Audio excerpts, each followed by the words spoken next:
Bien, yo quiero de verdad en esta mañana captar su atención, porque creo que el Señor ha puesto una palabra en mi corazón y esta palabra también será necesaria para su corazón. Sé que lo va a edificar, sé que lo va a fortalecer y va a traer mucha restauración a su vida. Y esta palabra la encontramos en el libro de Hebreos, en el capítulo 12, los versos 1 y 2, que dicen de la siguiente manera: por tanto, nosotros también, teniendo en derredor nuestra grande nube de testigos, despojémonos de todo peso y del pecado que nos asedia, y corramos con paciencia la carrera que tenemos por delante, puesto los ojos en Jesús, el autor y consumador de la fe, el cual, por el gozo puesto delante de él, sufrió la cruz, menospreciando el oprobio, y se sentó a la diestra del trono de Dios. Padre, bendigo tu palabra en esta mañana. Y hoy le doy toda la libertad a tu Espíritu Santo para que sea administrando a través de mi vida. Seas tú, Espíritu Santo, permitiendo que esta palabra se convierta en una especie de bálsamo y de medicina para traer restauración a cualquier herida que hoy pueda encontrarse alojada en estos corazones. Así te lo pido en el nombre poderoso de Cristo Jesús. Amén y amén. Bueno, vamos a hacer entonces la señal de costumbre. Dígale al que está a su lado, ¿sabe cómo se llama el tema? Viaja ligero. Cuando uno comienza a escudriñar las Escrituras, nos encontramos que hay mucha referencia con respecto a nuestra vida aquí en la tierra. Y una referencia que encontramos en el Salmo 103, específicamente es en los versículos 15 y 16, es donde el salmista David nos dice que los días del hombre son como la hierba, que florece como la flor del campo, pero que cuando es azotada por el viento desaparece, no quedando rastro alguno de ella. Y luego, cuando nos vamos al libro de Santiago, en el capítulo 4, en el verso 14, Santiago también nos hace una descripción de la vida del hombre. Y él dice que la vida del hombre es como una neblina que aparece por poco tiempo, pero después tiende a desvanecerse. Así que cuando nosotros estamos entonces frente a estas definiciones de la vida, tanto por parte de Santiago como por parte del salmista David, podemos llegar entonces a la conclusión de que la vida es demasiado corta y demasiado efímera. Y si sabemos que la vida es demasiado corta y demasiado efímera, ¿por qué vivirla con tanto afán? ¿Por qué desesperarnos? ¿No nos dice acaso la Sagrada Escritura que no podemos añadir a nuestra estatura un codo por afanarnos? ¿No nos pone el Señor el ejemplo de las aves de los cielos, los lirios del campo, que ellos comen? Los lirios se visten de una manera impresionante sin realizar trabajo alguno. Pero ojo, yo no estoy llamando en esta mañana a la holgazanería. No estoy diciendo no, es que no necesitamos trabajar. Lo que no quiere el Señor es que nos afanemos, es que caigamos en desesperanza, porque esto es lo que trae el afán y finalmente nos enfermamos. Y hemos aprendido desde entonces a mirar la vida desde la óptica de lo natural, mirándolo con estos ojos y sintiéndola con nuestros sentimientos. Cuando el Señor nos ha dejado promesas en las Sagradas Escrituras de cómo debemos conducir nuestra vida para permitirnos que este viaje por la vida lo podamos realizar lo más ligero posible. ¿Y cuáles son algunas de estas recomendaciones que nos da el Señor a través de las Sagradas Escrituras? Hoy nos está abriendo Dios las Escrituras en el libro de Hebreos, en esos 2 versos que acabamos de leer, para decirnos que una manera de realizar este viaje lo más ligero posible es despojándonos de todo peso y del pecado que nos asedia para poder correr con paciencia la carrera. Pero ¿qué estamos haciendo nosotros mientras vamos por esta carrera de la vida? Nos hemos colocado un morral y en ese morral le hemos metido preocupaciones. En ese morral le hemos metido todas las heridas de la vida que han llegado a nuestra alma como consecuencia de los momentos de aflicción. En ese morral le hemos metido rencor. En ese morral le hemos metido falta de perdón. De tal manera que nuestro camino por la vida se ha convertido en un viaje demasiado tedioso y pesado. Cuando uno comienza a tratar a muchas personas, nos damos cuenta cuánto pesa las heridas del alma en la vida de esa persona. Pero nosotros como iglesia muchas veces nos hemos acostumbrado a tratar más las heridas productos de las consecuencias pecaminosas que las heridas en el alma producto de situaciones dolorosas. Afortunadamente nosotros en esta iglesia hemos querido tener ese balance. Hace apenas unos meses atrás, nuestro pastor desarrolló toda una serie que denominó Libre de la Gente para atender a la gente. Y en esa serie nos enseñó el pastor por qué era necesario andar viajando con nuestra alma ligera, evitando caer en el almatismo, pero al mismo tiempo fortaleciendo nuestro espíritu. Y es por eso que hoy yo quiero hacer énfasis en dos palabras que aparecen en este versículo. Primero, la palabra peso. Y quiero referirme a la palabra peso efectivamente como todas estas heridas del alma con las que estamos cargando producto de todos esos momentos de adversidad que vivimos y que nos han herido de tal manera que no nos han podido permitir transitar por esta vida de una manera más ligera. Por supuesto, nos dice también el segundo término, que es ese término de pecado, y no es que lo quiero obviar, pero quiero centrar mi atención en esto, porque nosotros cuando estamos por lo general atendiendo a muchas personas, nos damos cuenta que es más fácil para la persona llegar al momento de un arrepentimiento cuando ha cometido una acción pecaminosa que poder sentir la necesidad de ser libre cuando un dolor está alojado en su alma. Y yo voy a ejemplificar esto con dos casos que están en las Sagradas Escrituras. Uno es el caso de David. Miremos por un momento la situación de David cuando él cometió el adulterio con Betsabé. Dice que llega el profeta Natán, lo confronta y David rápidamente, ¿qué hace? Admite que había cometido una falta. Luego, escribiendo el Salmo 51, no solamente reconoce su pecado, sino que manifiesta la necesidad de ser perdonado delante de Dios. Pide a Dios que lo restaure y que restaure esa comunión con Él. Pero paralelamente a esto, yo me encuentro el caso de Jacob.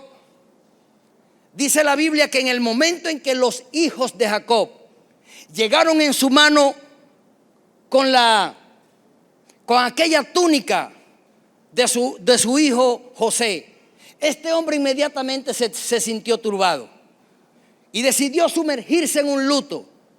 Y pasados los días de su luto, dice la historia bíblica que los hijos de él, el resto de los hijos se acercaron para consolarlo. Y tal vez usted me dirá en esta mañana, pastor, pero ¿no le parece una ironía que quienes le están provocando este dolor sean los que ahora se le están acercando para consolarlo? Sí, verdaderamente parece una ironía, pero es que Jacob hasta ese momento no está sabiendo que los actores de esta situación son sus hijos, y él está reaccionando sencillamente a la noticia que está recibiendo. Pero mire cuáles fueron las palabras de Jacob ante esta noticia. No solamente él rehúsa el consuelo de sus hijos, sino que él le dice a ellos: descenderé al sepulcro con este luto. Mire lo obstinado que nos volvemos nosotros cuando abrazamos tanto las heridas del alma. ¿Y sabe qué hace el enemigo? ¿Qué es lo que nos ministra el enemigo en estos casos? Cuando nosotros perdemos un ser querido y nos sumergimos en ese pensamiento, vivimos día y noche pensando en eso, el enemigo nos hace ver: mira cuánto no solamente le amaste, sino cuánto le sigue amando. Para tratar de mantenernos presos dentro de esa realidad. Y eso es lo que va a querer el enemigo todo el tiempo. Que nuestra actitud frente al dolor sea el de seguirlo abrazando. Pero eso no es lo que quiere el Señor, porque la finalidad del Señor es que nosotros realicemos este viaje lo más ligero posible. Mire, yo estoy seguro, iglesia, que si yo en este momento hiciera una encuesta entre ustedes para ver cuántas personas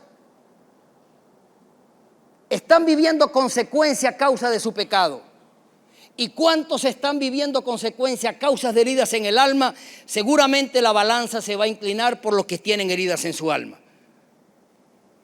Estoy casi seguro. Por eso de allí la necesidad de tratar esto, porque las heridas del alma nos hacen tanto daño como las consecuencias pecaminosas. La Biblia nos dice que una persona que no tenga a Cristo en su corazón, aun cuando puede estar respirando, es una persona que espiritualmente está muerto. Pero también aquellas personas teniendo heridas en su alma, emocionalmente, aun cuando respiren, prácticamente andan muertos. Hace unos días yo hablaba con una persona y él me decía: Plinio, ¿sabes que cuando yo perdí a mi hermano mayor, mi mamá y mi papá nos estuvieron por más de 15 años llevando todos los días el 31 de diciembre a recibir ese año en la tumba de mi hermano? Y aunque a usted le parezca exagerado, esto es una cosa con la que nosotros nos desayunamos y almorzamos todos los días. Porque todos los días nos encontramos a personas tan sumergidas en su dolor que pareciera que le hicieran un bien al alma el vivir recordando estos momentos de tristeza. Y la finalidad del enemigo es esclavizarnos a todo esto. Y tal vez esto le va a parecer un poco hasta duro de corazón de mi parte. Y a lo mejor usted estará pensando: ¿será que el pastor no quiere que lloremos o que suframos un luto o que nos sintamos afligidos ante la pérdida de un ser querido o ante una situación dolorosa? No, eso no es lo que yo quiero decirle en esta mañana. Todos tenemos derecho a llorar, todos tenemos derecho a enlutarnos, todos tenemos derecho a sentirnos afligidos ante una situación dolorosa. Lo que no se vale es aferrarnos a esa situación dolorosa. Y eso es lo que no quiere el Señor. Eso es lo que debemos de evitar, aferrarnos a los momentos dolorosos. Hace unos días atrás yo estaba leyendo la historia de un psicólogo, psiquiatra y escritor conocido como Víctor Frank. Y Víctor Frank fue un sobreviviente del Holocausto judío.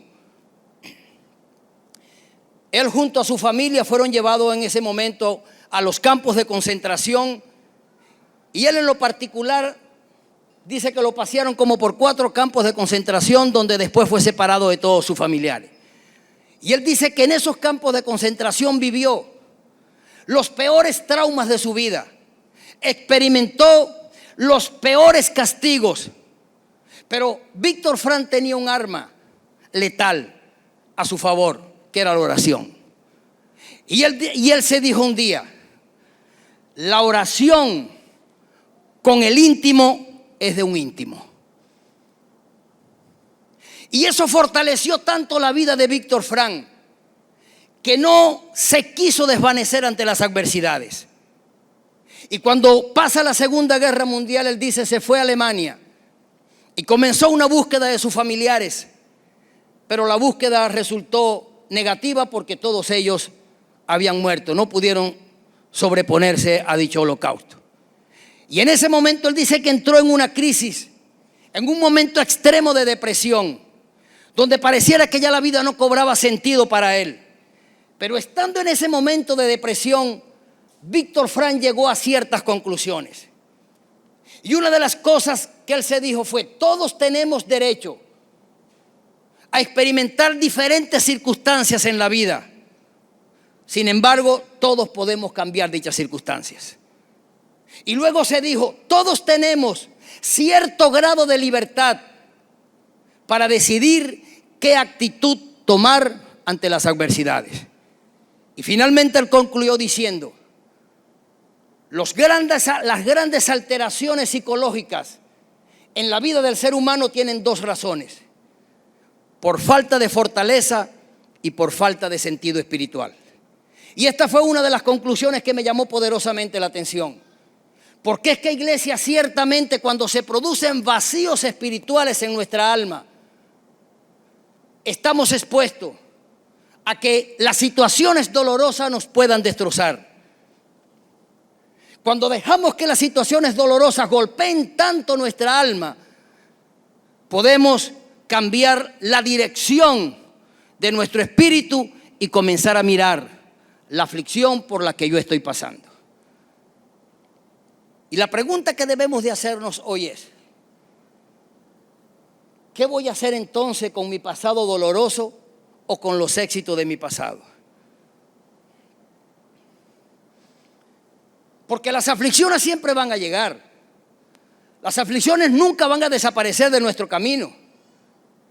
No solamente vamos a ser víctimas de un pasado doloroso, sino que en el presente se van a seguir sucediendo situaciones que nos van a seguir hiriendo, así como lo han hecho en el pasado. Y el mismo Señor nos advirtió de esto cuando en Juan 16:33 nos dijo: señores, en el mundo van a tener aflicciones. Pero ¿sabe lo bueno de este anuncio de Dios, o de Jesús mejor dicho? Es que Jesús no se quedó anunciándonos las aflicciones, sino que Él dijo: pero confiad, yo he vencido el mundo. ¿Qué nos estaba diciendo Jesús en ese versículo? Señores, aunque en algún momento determinado de sus vidas ustedes pasen por valles de sombras de muerte, si ustedes deciden mantenerse sostenidos de mi mano, yo le puedo garantizar que nada de esto va a atentar contra su vida, y todo propósito que yo tengo para ustedes se va a cumplir.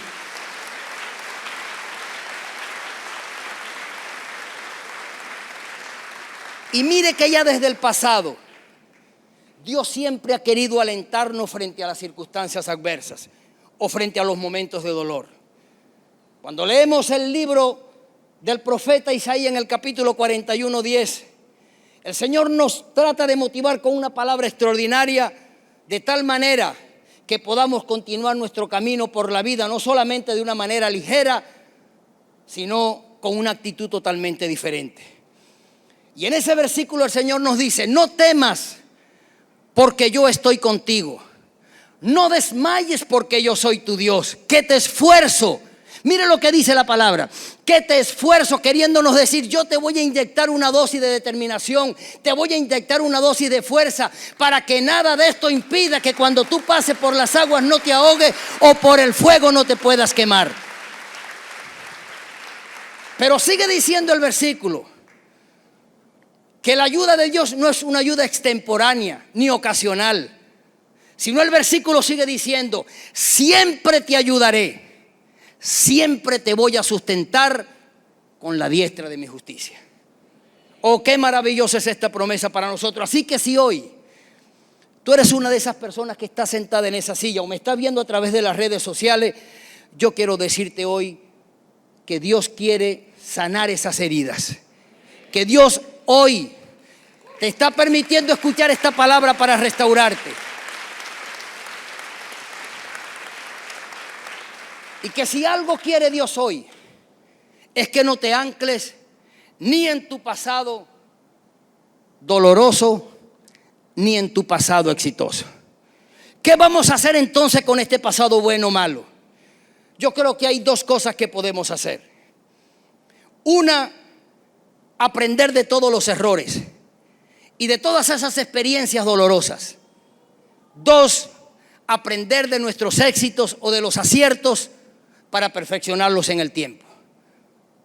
Porque cuando nosotros hacemos lo contrario, cuando nosotros nos aferramos al dolor, no solamente le estamos causando herida a nuestra alma, es que llega un momento en que el dolor nos es tan familiar que me pareciera que ya no puedo vivir sin el dolor. Y entonces nos puede pasar lo mismo que le sucedió a Julio Iglesias, como él lo dice en su canción: tropezar dos veces con la misma piedra. Y el problema no está en que tropecemos dos veces con la misma piedra. El problema está cuando nos encariñamos con la piedra. ¿Y qué significa encariñarnos con la piedra? Es vivir eternamente acariciando esta herida. Es vivir acariciando este momento de dolor. Encariñarnos con la misma piedra significa que cuando una persona ha sido traicionada sentimentalmente, ¿qué es lo primero que el enemigo le ministra en su mente? No vuelvas a creer más nunca en el amor. Y de allí que han surgido canciones como la de Juan Gabriel. No me vuelvo a enamorar totalmente. ¿Para qué? Si el día que lo hizo. Acariciar la piedra, encariñarnos con la piedra ante la pérdida de un ser querido. ¿Sabe cuál es la reacción de las personas? Decir, para mí se acabó el sentido de la vida. Y nos encontramos con expresiones como esta, mire, a diario, sin ánimo de exagerarle. Por eso la reacción de Jacob, porque lo que Jacob está determinando es que para él el sentido de la vida había acabado y que con ese dolor iba a descender hasta la tumba. Encariñarnos con la piedra cuando perdemos, cuando no logramos una meta, es decir, no lo vuelvo a intentar porque no lo voy a lograr. Es que el dolor nos hace esclavos de eso, llegando muchas veces a convertirse en una especie de alcabala en nuestras vidas. Y todos sabemos que para nosotros franquear una alcabala, ¿qué debemos de tener? Desde el punto de vista del tránsito, nuestra documentación en regla. Si queremos entonces franquear las alcabalas que encontramos en la carrera de la vida, necesitamos, iglesia, tener la documentación espiritual en regla. Poner por delante nuestra confianza en Dios. Depender de las promesas que Dios ha establecido en su palabra. Y hacernos de buenos amigos con los que podamos compartir en un momento nuestro dolor.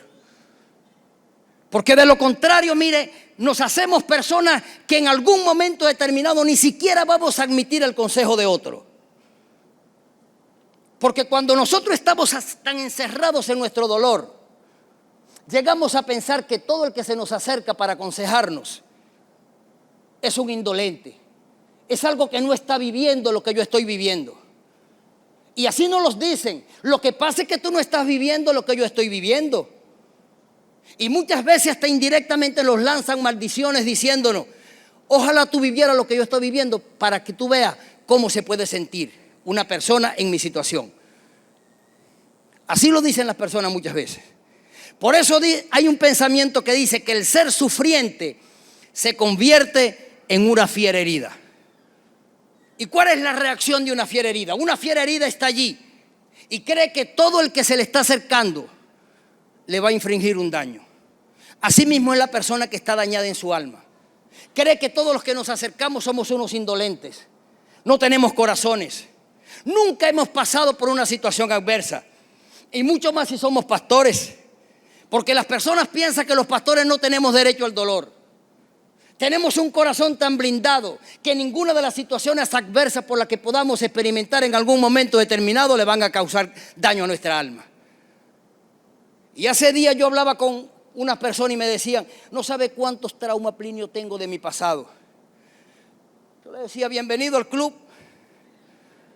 Yo no me recuerdo en mi infancia que me hayan picado una torta en algún momento. Nunca apagué una vela. Y si lo hicieron, de verdad no me recuerdo. Pero decidí crecer, no pensando en que nunca me celebraron un cumpleaños. Y durante mi adolescencia yo tuve un viejo que fue muy bueno, muy trabajador y todo lo demás. Pero era un tipo que tenía un carácter demasiado hostil. Y ese tipo nunca me dio un abrazo a pesar de todo, a pesar de yo ser el vejez de la casa, de todo lo que él me quería. Pero nunca se me acercó para abrazarme. Y yo no quise crecer, no me dio la gana de crecer en la vida. Sintiendo que esos abrazos y el haber apagado una vela me son necesarios para ser hoy el hombre que soy. No me dio la gana de hacerlo. Y yo quiero decirle que esta es una determinación. Y esas son determinaciones que nosotros tenemos que tomar en nuestra vida. Cuando yo veía a mi papá gritándole a mi mamá, decía, nunca trataré a mi esposa ni a mis hijos de esta manera. Voy a aprender de él el ejemplo de la tenacidad, del trabajo, de la responsabilidad y todo lo demás. Pero estas cosas negativas las voy a leer. Y le estoy hablando de una persona que no era cristiano. Pero esa fue la decisión con la que yo quise marcar mi vida. Y usted puede tomar esa decisión de decirle: hasta hoy yo dejo de ser esclavo del dolor. Hasta hoy yo dejo de seguir sangrando por esta herida. Porque nadie más podrá hacerlo sino usted.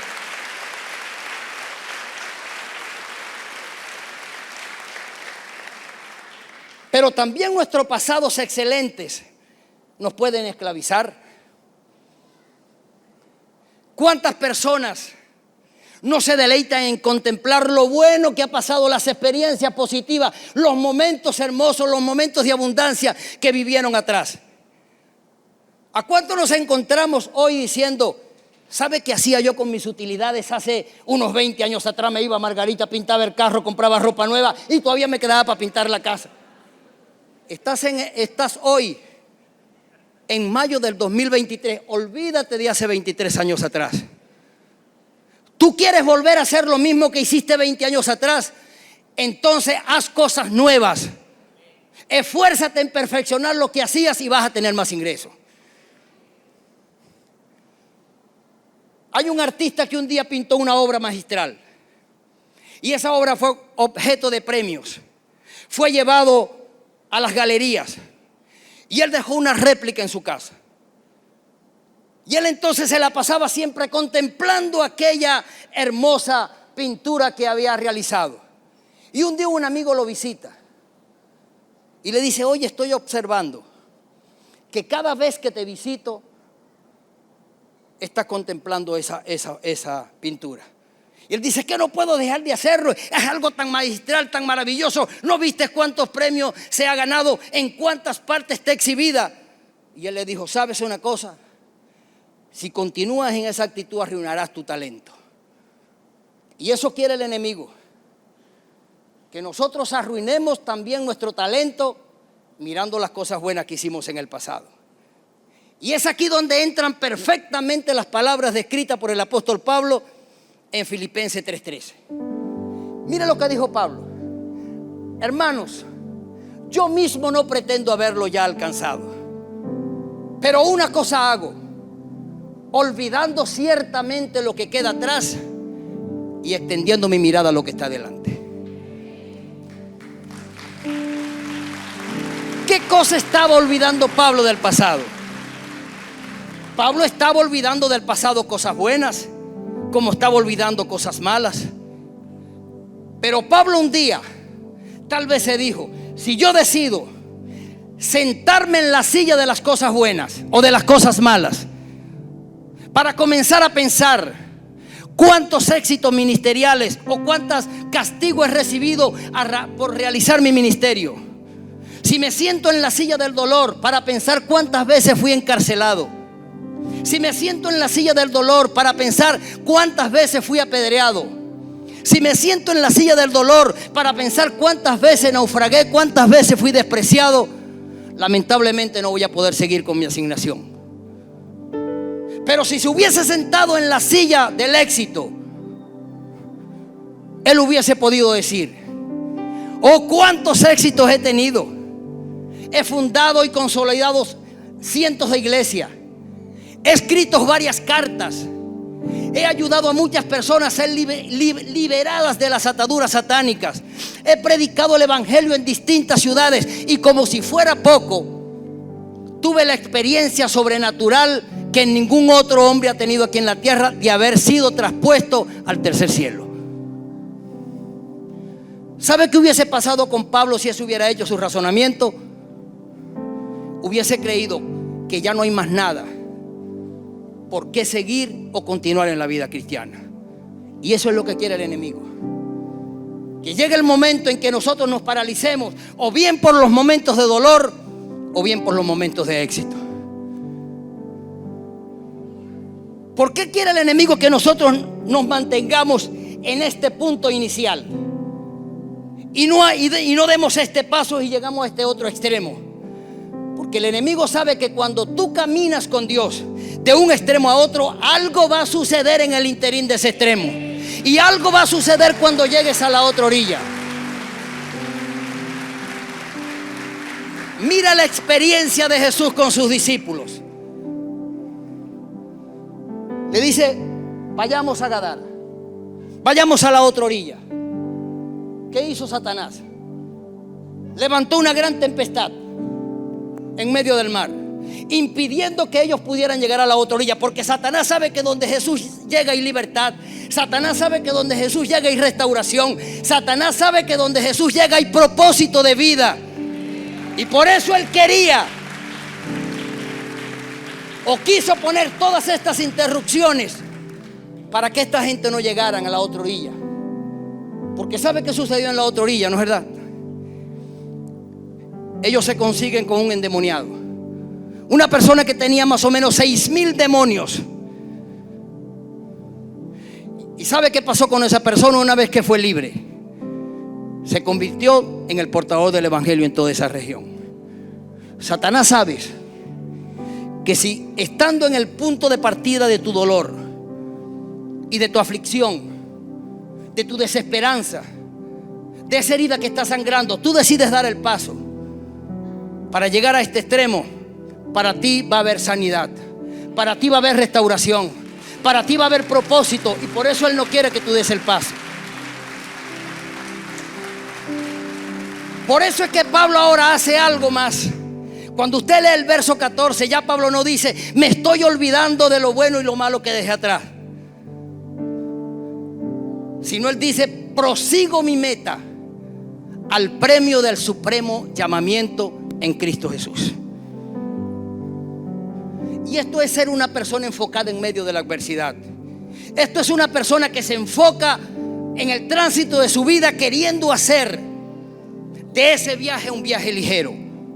Porque es imposible que cuando usted esté enfocado, mi amada iglesia, las situaciones y las adversidades de la vida te van a distraer como para impedir que tú no llegues a tu meta.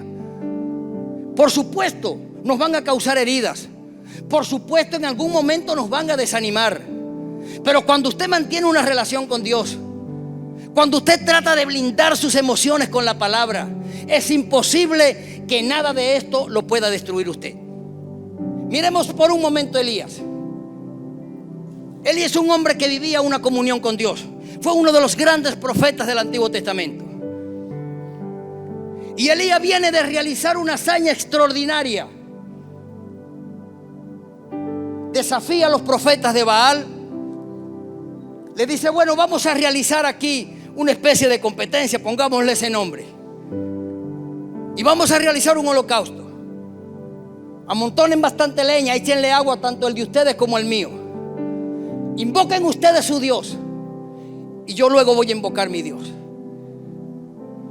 Y los profetas de Baales hicieron lo que Elías le indicó y comenzaron a invocar su Dios. Pero pasaban horas y horas y su Dios no se manifestaba, al punto que Elías, en forma, si se quiere, burrona, le dijo: no grítenle más duro porque seguramente su Dios está durmiendo. Y nunca se manifestó el poder de ese Dios de los Baales. Pero cuando le toca el turno a Elías, él no solamente le manda a echar agua a la leña, sino que dice: abran una zanja alrededor del sacrificio, llénenla hasta arriba, de tal manera que no haya ninguna posibilidad de trampa aquí. Y Elías clama al Señor y dice que fuego descendió del cielo y consumió aquel sacrificio. Pero momentos después que Elías ya hace todo esto y aniquila a los 450 profetas de Baal, se entera entonces Jezabel y le manda un WhatsApp y dice: ¿sabes, Elías? Así me hagan los dioses y aún me añadan, si mañana a esta hora tu cuerpo no está como uno de estos hombres que tú acabas de matar. Y esto causó tanto temor en la vida del profeta Elías, que por allá se metió debajo de un árbol, pensando: ¿a dónde me voy a esconder que esta mujer no me pueda asesinar? Pero mire la diferencia. Cuando tú en medio de la aflicción, tú te has revestido del poder de Dios, tú mantienes tu confianza en Dios. Cuando en medio de la aflicción tú mantienes tu confianza en Dios, siempre tu oído espiritual tendrá la sensibilidad de oír la palabra de Dios en medio de esa adversidad. Y Dios no solamente fue y le trajo alimento a Elías a través de aquel cuervo, sino que le dice: Elías, levántate, porque largo camino te resta. Y dice que en ese momento Elías se levantó, camino de 40 días por el desierto, y fue a cumplir la misión que él tenía encomendada. ¿Qué hubiese pasado si Elías no se levanta? ¿Qué hubiese pasado si Elías le hace caso a sus emociones? No hubiese podido llegar a su destino final. ¿Y sabe cuál era su destino final?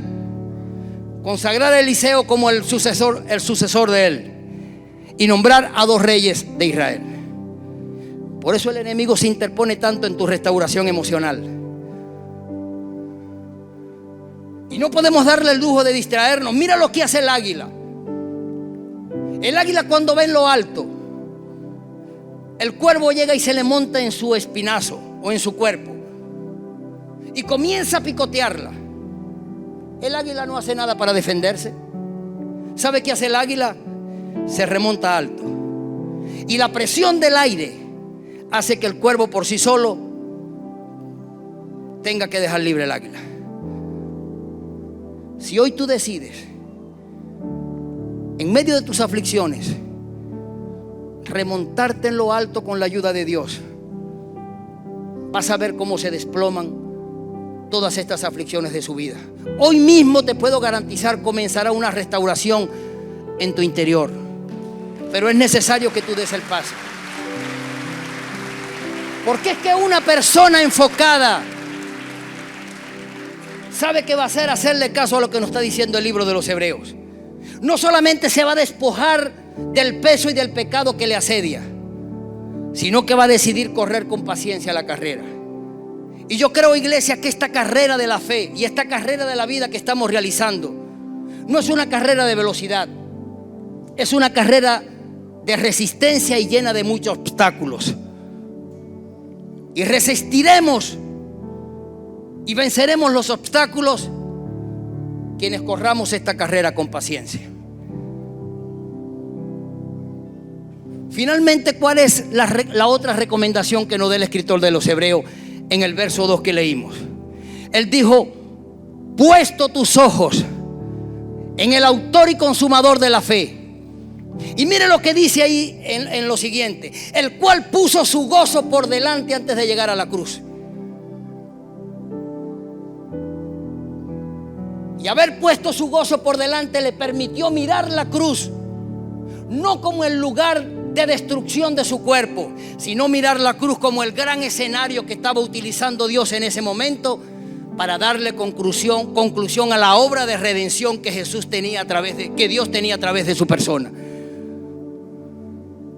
¿Por qué no nos atrevemos hoy a mirar las pruebas como el gran puente que Dios está utilizando para relanzar nuestra fe? ¿Por qué no nos atrevemos hoy a mirar los momentos de dolor como la experiencia más maravillosa que Dios quiere que tengamos con Él? ¿Por qué no nos atrevemos a mirar los momentos de dolor y mirar aún las heridas que siguen hoy en nuestra alma como unas heridas que ese dolor nos ha infringido para llevarnos a un nuevo nivel de dependencia de fe? Después de todo, déjeme decirles, ese es el propósito de las pruebas por las que nosotros pasamos.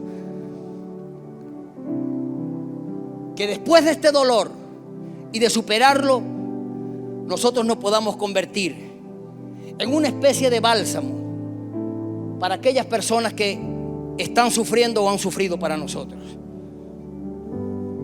Sería muy diferente si utilizáramos nuestro dolor para fortalecer nuestra fe de tal manera que cuando nos encontremos en las aguas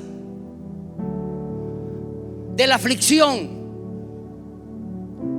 podamos tirar nuestra ancla y lograr estabilizar la barca de nuestras emociones. Sería muy bueno que en medio de este mar agitado, en vez de seguir mirando cómo se agita el mar, pudiéramos tomar nuestra fe como una brújula para decidir el camino hacia adelante y no el camino hacia atrás. Y créame que eso es lo que Dios está esperando en este día. Porque como le dije al principio, tanto daño nos hacen las heridas del alma, como tanto daño nos hacen las heridas del pecado.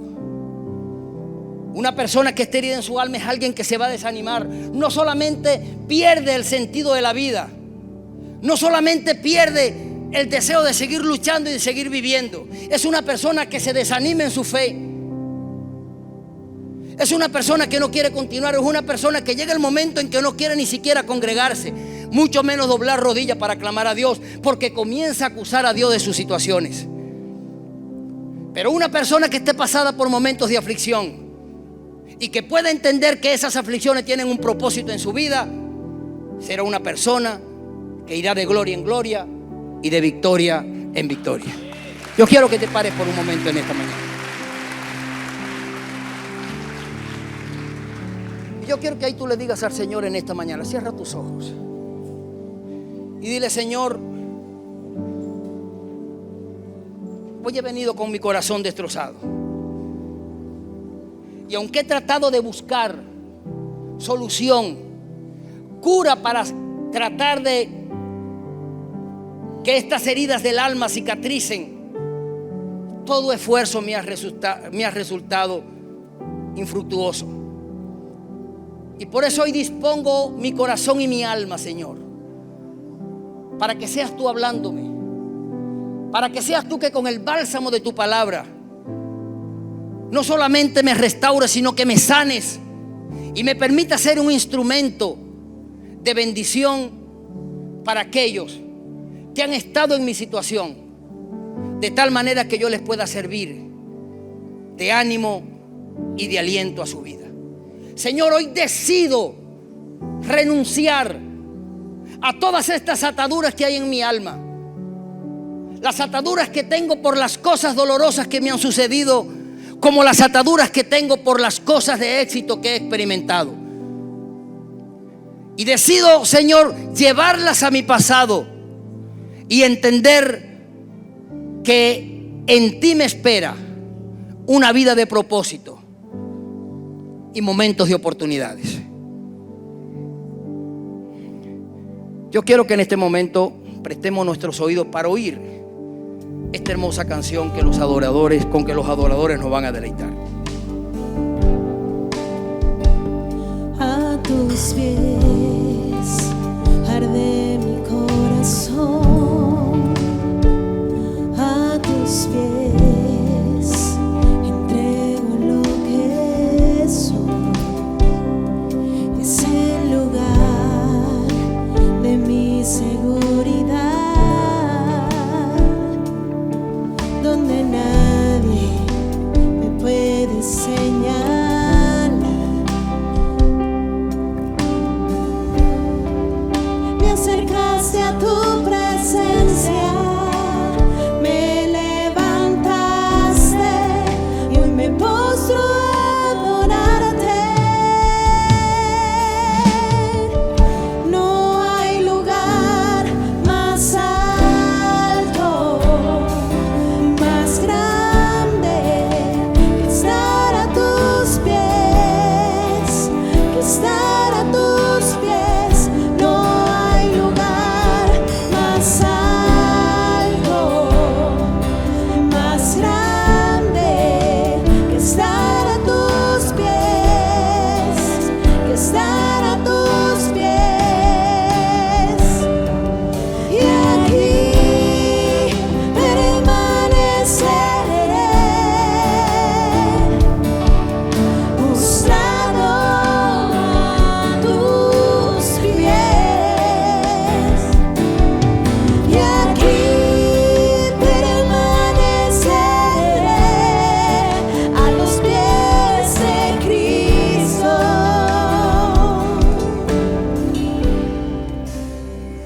Parece una ironía, ¿no? Que el lugar donde nosotros podamos encontrar refugio en momentos de angustia sea en los pies de Jesús. Pero en esos lugares tan bajos es donde el Señor logra ministrarnos. Y yo quiero decirte hoy, si estás pasando por una noche totalmente oscura, donde se está teniendo como almohada tu dolor, Yo te quiero decir en esta mañana, te está esperando una mañana gloriosa para ti. Hay un despertar glorioso para tu vida. ¿Sabes que cuando Jacob huía de su hermano Esaú, iba rumbo hacia su tío Labán porque Esaú había prometido matarlo? Dice que cuando ve en el camino ya él se sintió cansado. Y entonces tomó una piedra y la recostó como almohada en su cabeza. Y estando ahí durmiendo, él tuvo un sueño donde había una escalera que dependía desde el cielo, pero que llegaba al piso. Pero que en la cúspide de esa escalera estaba Dios. Y por esa escalera bajaban y subían ángeles. Y en ese momento, cuando él se despierta de aquel sueño, él se siente totalmente sorprendido. Pero a partir de ese momento la historia de Jacob cambió radicalmente. A partir de ese momento Jacob no solamente llega a su destino, antes de llegar a su destino se encuentra con la hija de su tío y con los obreros. Una señal de que Dios iba con él. Y la otra señal es que durante todo su trayecto, esos ángeles probablemente que subían y bajaban a esa escalera fueron sus guardianes durante todo el trayecto. Por eso yo te digo hoy, si lo que tienes como almohadas es una herida en tu alma, si lo que tienes como almohadas son dolores que están a veces traspasando tu interior, hoy hay un nuevo amanecer para tu vida. Hoy Dios puede cambiar esta tristeza en gozo. Hoy Dios está dispuesto a que tú simplemente levantes la mirada y veas que allí en la cúspide de esa escalera, que es tu vida, no está tan distante subirla, porque hay ángeles que te van a ayudar a subirla, a sostenerla y poder llegar a la cúspide de esa escalera y poder gritar entonces un día: soy libre, soy libre. Padre, bendigo este lugar en esta mañana. Creo que tu presencia está en este lugar, Señor. Y yo creo que tu Espíritu Santo está consolando en este momento, poniendo el bálsamo de tu palabra, suturando cada herida que hasta hoy estaba abierta, sangrando, enfermándole el alma, mis amados. Y yo ya he venido en tu nombre, Señor, trayendo esta palabra de restauración, para que esta palabra se pueda convertir en vida para ellos. Y que a partir de este momento ellos puedan tener, Señor, una actitud totalmente diferente frente a las experiencias dolorosas, de tal manera que ellas no puedan seguirle infringiendo heridas en su alma. Hoy clamo, Señor, para que tú le consueles, para que tú seas su fortaleza, como tú mismo lo dices, que yo te esfuerzo, yo te sustentaré con la diestra de mi justicia. Y si algo te pido en este momento, que ellos puedan estar sintiendo en este momento tu compañía a su lado, Señor. Tú has declarado en tu palabra que tú ibas a enjugar todas lágrimas de nosotros, y yo apelo a esa palabra. Yo comprometo tu palabra en este lugar, Señor, declarando que toda lágrima que en esta mañana están saliendo de estos ojos, productos de un alma herida, hoy van a ser sanadas, hoy van a ser secadas, y estas almas van a ser restauradas. Padre, recibes tú toda la honra y toda la gloria en el nombre poderoso de Jesús. Amén y amén. Sean bendecidos, mis amados.